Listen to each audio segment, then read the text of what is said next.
বোঝেন 24 ঘন্টা আল্লাহটা ভোগ করি, শুধু পানির মতো দামে অক্সিজেনের বিল দিতে হইলে 16,500 টাকা ডেলি বিল দিতে হতো। এই শ্রমিক পেশার মানুষগুলাকে জিজ্ঞাসা করি কয় টাকা বেতন পান, কয় লাখ টাকা মাসে বেতন, কয় কোটি টাকা মাসে বেতন। প্রতি মাসে তো 4,95,000 টাকা বিল দিতে হতো শুধু অক্সিজেনের। কে বিল দেয়? কে বিল মাফ করে দিছে? হ্যাঁ, কে বিল মাফ করে দিছে?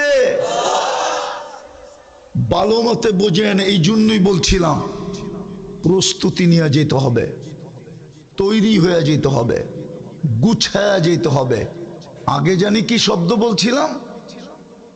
প্রথমে সমাধান করে যেতে হবে।